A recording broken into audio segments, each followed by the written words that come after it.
السلام علیکم ناظرین، پروگرام ادب نامہ کے سلسلے میں اکادمی ادبیات پاکستان کے لان سے خوش آمدید کہتے ہیں۔ ہمارے ساتھ جناب ارشد وحید موجود ہیں۔ ارشد وحید صاحب کا تعارف میں کیا کرواؤں، ان کا نام کسی تعارف کا محتاج نہیں، اور یہ حقیقی معنوں میں یہ بات کہہ رہا ہوں۔ ایک طویل عرصہ سے تخلیق اور ترجمے کے ساتھ وابستہ ہیں، اور اس کے علاوہ بہت سارے فلم تھراپسٹ کام یہ کرتے ہیں، اور ان کا نام ترجمے کی دنیا میں اور تخلیق کی دنیا میں اب آ کے ایک سند کی حیثیت رکھتا ہے۔ ارشد وحید صاحب کو ہم خوش آمدید کہتے ہیں اور ان سے گفتگو کا آغاز کرتے ہیں۔ سر، آپ کیسے ہیں؟ بالکل ٹھیک۔ تو ہم ملتے ہوئے بھی آپ سے باضابطہ بھی اور ادھر ادھر بھی انفارملی بھی بہت ساری ملاقاتیں رہیں، لیکن ایک تشنگی جو رہی ہمیشہ سے، پہلے میں اس کا ازالہ کر لوں۔ آپ کی ذاتی زندگی کے بارے میں ہمیں کچھ علم نہیں ہے زیادہ، اتنا مجھے اندازہ ہے کہ آپ ابراڈ بھی رہے اور ایجوکیشن بھی وہاں پہ آپ کی رہی، اور لیکن آپ ہمیں بتائیے کچھ شروع سے کہ کیا کہاں آپ کا بچپن گزرا اور ایڈولسنس اس کے بعد کی۔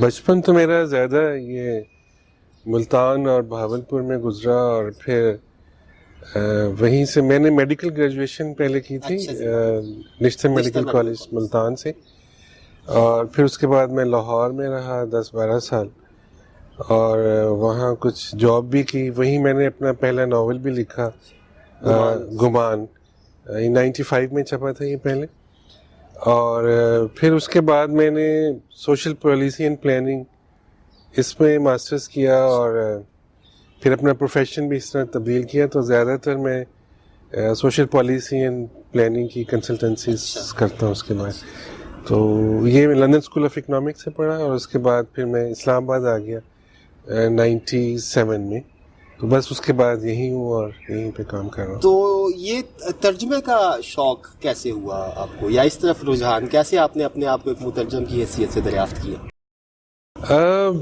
ترجمے سے اس کو میں ایسے کہ بہت واضح طور پر نہیں کہہ سکتا۔ آئی تھنک اٹ واز بنیادی طور پر جن چیزوں کو میں نے ترجمہ کیا اس سے مجھے لگاؤ بہت تھا۔ تو یہ سارے کام جو ترجمے کے ہیں میں نے 95 سے پہلے کے کیے ہیں۔ ناول بھی جو میرا پہلا تھا وہ بھی 95 سے پہلے کا تھا۔ تو میں یہ سب سے پہلے تو گارشیا مارکیز کو ترجمہ کیا میں نے۔ بیسکلی تو اس کے 100 Years of Solitude بہت زیادہ مشہور تھی ان دنوں، وہ ہم نے پڑھی بھی، لیکن زیادہ تو اس کا آج کا جو اجمل کمال کا رسالہ تھا اس نے ان کو زیادہ انٹروڈیوس کیا۔ ملان کنڈیرا کو بھی تعارف انہوں نے اپنے جو خصوصی نمبر نکالے انٹروڈیوس کیا۔ تو میں نے یہ جب اس کا لو ان دا ٹائم آف کالرا پڑھا تو مجھے یہ بہت ہی اچھا لگا، اور میں اس سے بہت متاثر لگا، اور بس ایک ویسی خواہش ہے کہ میں اس کا ترجمہ کروں، اور وہ میں پھر کرتا رہا۔ وہ اب میں تھوڑا سا شرارتی سے سوال بھی، کیونکہ ہماری دوستی ہے تو ہم کیونکہ گپ شپ ایسے لگاتے ہیں، یار سے چھیڑ چلی جائے ایسا والا معاملہ۔ ابھی آپ نے کہا کہ جن ٹیکسٹ کے ساتھ آپ کی اٹیچمنٹ تھی تو شاید ان کو زیادہ ترجمہ کرنے کو دل کرتا تھا، ویسے میرا بھی یہی کہانی ہے، یہ میری بھی یہی کہانی یہی ہے۔ لو ان دا ٹائمز آف کالرا ایک ایسا ناول ہے میرے خیال میں جو مارکیز کے باقی سارے کاموں سے، باقی ساری کتابوں سے الگ قسم کا ایک نام مختلف ہے۔ تو اس میں کون سی ایسی چیز تھی جس نے، اس کا طرز تحریر ایسا تھا یا اس کی لوکیل ایسی تھی، کیا معاملہ تھا، یا وہ جو کردار ہیں ان میں سے کسی کے ساتھ آپ کی ایسوسیشن، ایمپیتھی ڈیولپ ہوئی؟ دیکھیں، ویسے تو لٹریری دنیا میں بے شمار چیزیں اور بہت ہی اچھے کام ہوئے ہیں، ہر ایک کو آپ دل چاہتا ہے اس کے ساتھ ترجمہ کریں۔ وہ آپ نے یہ بالکل درست کہا کہ یہ ان کا کام باقی ان کے ناولوں سے مختلف ہے، اور وہ خود بھی یہ کہتے ہیں کہ انہوں نے جو اپنے سماج اور اپنے سوسائٹی کے حوالے سے جو لکھا وہ کوئی بہت زیادہ پیسمسٹک تھا تو انہوں نے وہ اپنے قارئین کو کوئی ایسی کہانی دینا چاہتے تھے جو خوش کن ہو جس سے۔ لیکن جو مجھے زیادہ اچھا لگا وہ اس کی آرڈینرینس ہے کریکٹرز کی، بہت اچھی، کہ وہ کسی بلند بانگ دعووں کے پیچھے نہیں ہے، عام انسانی زندگی ہے، اس میں ان کے چھوٹے وہ کوئی بھی کریکٹر ہو سکتا ہے، اور اس کریکٹر کے اندر جو اس کی خواہشات ہیں، اس کا ایک پیشن جو ہے وہ انہیں خاص بناتا ہے۔ ان کی دنیاوی کامیابیاں انہیں خاص نہیں بنا رہی، لیکن ان کا ایک پیشن جو ہے وہ انہیں کر رہا ہے، اور اس کے ساتھ ساتھ وہ ان کے ساتھ کوئی بڑے سابقے لاحقے نہیں ہیں، وہ ایک معمول کی زندگی سے نکلتے ہیں اور ان کے اندر وہ تمام کمیاں کجیاں تمام خوبیاں جو کسی بھی عام انسان میں ہو سکتی ہیں وہ ہیں، لیکن بنیادی طور پر ان کی زندگی سے جو محبت ہے وہ ان کا ایک مستقل جو ہے نا استعارہ ہے اور جس کے ساتھ وہ چلتے ہیں. تو یہ ایک انوائرمنٹ تھی اس پوری کہانی کی، ایک پورا ماحول تھا جس نے مجھے بہت زیادہ جو ہے اس کے قریب کیا اور میں نے چاہا کہ اس کو میں ترجمہ کروں. گوشت پوست کے بنے ہوئے حقیقی انسانوں سے محبت جو ہے وہ آپ کی، جی بالکل، وہ ہماری بھی وہ ان ماورائی کرداروں کی نسبت وہ ان سے زیادہ ہوتی ہے.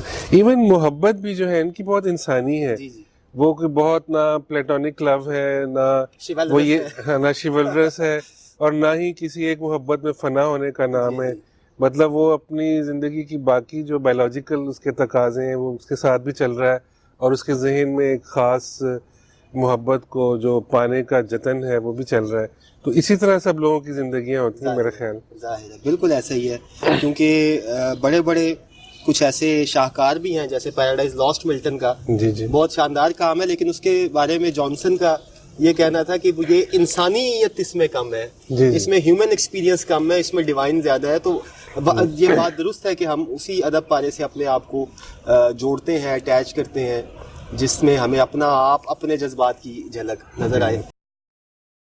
یہ ترجمہ کرتے ہوئے آپ کو کتنا عرصہ لگا؟ کیونکہ وہ ایک میرا خیال ہے کہ وہ ایک ذہین ناول ہے، عام ناول سے کچھ اس میں زیادہ ہے. میں جیسے آپ نے وہ ترجمہ کیا، وہ اس ترجمے میں آپ نے وہ پوری کی پوری فضا کو وہ ٹرانسمٹ کر دیا. یہ بڑا دشوار کام ہے. لفظی ترجمہ تو ہو جاتا ہے لیکن وہ فضا نہیں آ سکتی. وہ شیئر کیجئے ذرا، آپ نے کس طرح سے اس کو. میں بڑا پرانی بات ہوگی اس لیے مجھے ایگزیکٹلی یاد تو نہیں مجھے کتنا ٹائم لگا اس میں، لیکن مجھے اتنا یاد ہے کہ کافی ٹائم لگا اور زیادہ تر تو یعنی جو میرے معمول تھے زندگی کے، تھوڑی بہت نوکری تھی اور اس طرح، اس کے بعد جتنا ٹائم تھا وہ اسی پہ لگتا تھا. اور بعض اوقات اتنا انگیجنگ ہوتا تھا یہ کہ میں یعنی آپ جب ایک ریڈر کے طور پر پڑھتے ہیں اور ایکسپیرینس ہوتا ہے آپ کا، لیکن جب آپ ترجمہ کرتے ہیں تو آپ اس کے اندر بہت چلے جاتے ہیں. تو بعض اوقات کو ایک فقرہ ترجمہ کرنے کے بعد بہت عرصے تک مجھے کچھ نہیں کرنا ہوتا تھا کیونکہ میں کچھ کر بھی نہیں سکتا تھا. ایک پیراگراف کے بعد ہو سکتا ہے کچھ دن مجھے انتظار کرنا پڑتا ہو کہ میں اگلا پیراگراف شروع کروں. مطلب یہ ہر جگہ نہیں ہوتا تھا لیکن بعض اوقات یہ اس طرح ہوتا ہے. تو I think it was all labour of love اس کہانی کے ساتھ. تو میں آپ کی بات مجھے اتنی، اس سے مجھے بھی کچھ یاد آ گیا کہ جب تک آپ اس ٹیکسٹ کو، روٹ ٹیکسٹ کو لیو نہیں کریں گے آپ اس کو ترجمہ نہیں کر سکتے. مشکل ہو جائے گا. میں جو دوست ہیں ان کو بتاتا ہوتا ہوں، شیئر کرتا ہوتا ہوں کہ چنگیز آتما توف کا وہ جو ناول ہے گلسری والا، جی جی وہ میں نے ترجمہ کیا اور انہوں نے وہ بہت جلدی میں کیا، وہ بھی وہ چھپا نہیں ہے. لیکن وہ یہ حال تھا میرا کہ وہ میں آپ مذاق بھی کبھی کبھی کرتے ہیں میرے ساتھ کہ آپ روتے بہت ہیں تو وہ یہ حالت تھی کہ وہ گلسری کی میں روداد لکھ رہا ہوں اور ساتھ ساتھ میرے آنسو بھی چل رہے ہیں اور میں اس کو ترجمہ بھی کر رہا ہوں. مشکل ہو جاتا ہے لیکن یہ تھوڑا سا اس کو دل مضبوط بھی کرنا پڑتا ہے اور وہ اس کو، لیکن اس کو طاری کیے بغیر کوئی چارہ نہیں ہے. میرا خیال ہے ایسے ہی، مطلب یہ کوئی چوائس نہیں ہوتی، وہ ہو جاتا ہے اس طرح. مطلب تو اس کے بعد آپ کا ملان کنڈیرا پہ کام ہے. ملان کنڈیرا کی فضا میرا خیال ہے کہ مارکیز کی فضا سے کچھ مختلف ہے، بہت مختلف ہے. کیونکہ ملان کنڈیرا کا جو کہ اس کو جو دنیا ہے وہ اس کا لوکیل، اس کے لوگ، ان کا طرز بود و باش، وہ لو ان دا ٹائمز آف کولرا والوں سے تو بہت مختلف ہے. تو یہ ان دونوں کے درمیان کیسا، آپ نے وہ بھی ترجمہ کیا ملان کنڈیرا کا بھی، اور وہ بھی بڑا شاندار ترجمہ ہے.